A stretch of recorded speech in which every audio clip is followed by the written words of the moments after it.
And welcome back. Nigel Farage predicts when Marine Le Pen will be French president. Marine Le Pen will be French president by 2022.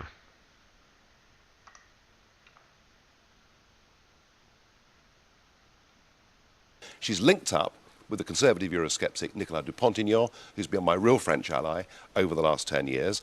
And not only would she be better for France than Macron, but better for Brexit Britain. Is she going to win? Marine Le Pen, I do believe, will become the French president. But However, today? I suspect it's more likely that'll happen in 2022 than today. Yeah, well, I'm not as optimistic that France will remain France by 2022. See, the French people screwed up. They screwed up huge. And it actually kind of makes sense now how the invasion is allowed to take place within Europe when the European population thinks this way. To vote for that guy, to keep the borders open, they did this consciously and deliberately. It's amazing that they were able to achieve that. Amazingly bad. Look what a liberal school did to the student that liked this photo. A middle school student from Ohio was suspended for 10 days after he liked an Instagram photo featuring an airsoft gun with the caption "Ready."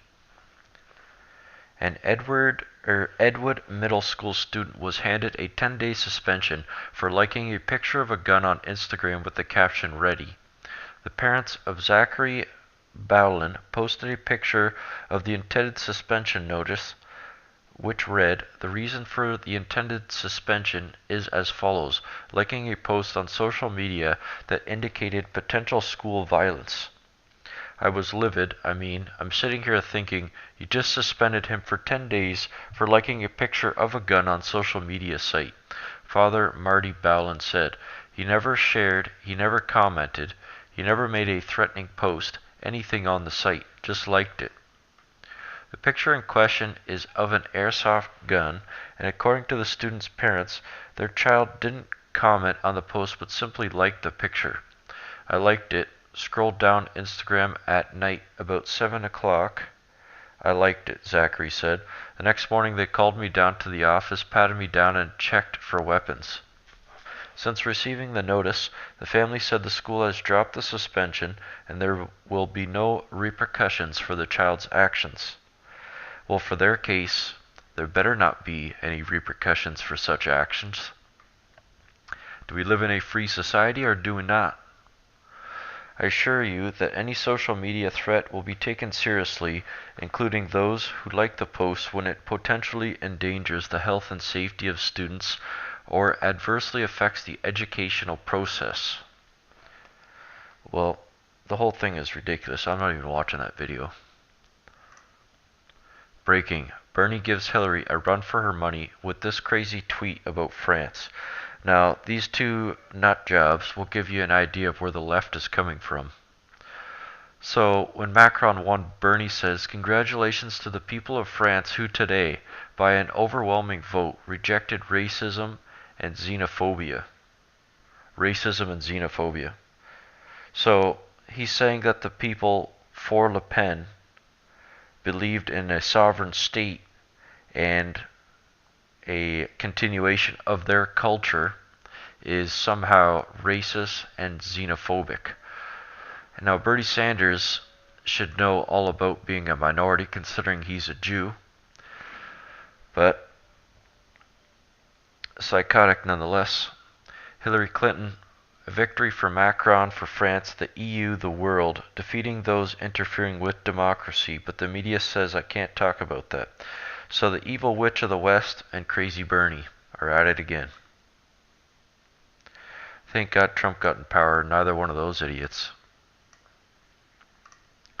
Breaking. Right-wing news correspondent just detained by police, and look who it is.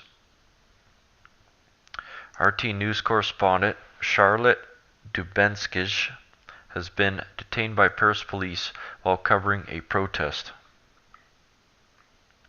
RT reported RT's Charlotte has been detained by police while covering a Paris protest following the presidential runoff. In a brief call to RT before her phone was snatched away, Charlotte described the incident as a non-pleasant experience.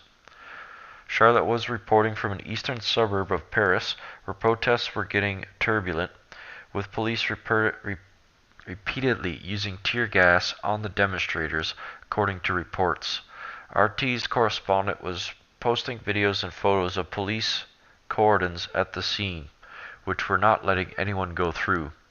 Charlotte showed her press ID to the police, asking them to be let free from the kittling, but the police kept them in. However, the correspondent was instead detained as police split the crowd into groups of 6 or 7 people, and she was forced into a police van. Police also went through all of our goods. Police held Charlotte in a van for 10 to 15 minutes, then drove her for about 30 minutes. Charlotte contacted RT Live via Skype, but police soon interrupted the call, telling Charlotte to stop talking and that they were going to take her phone off her.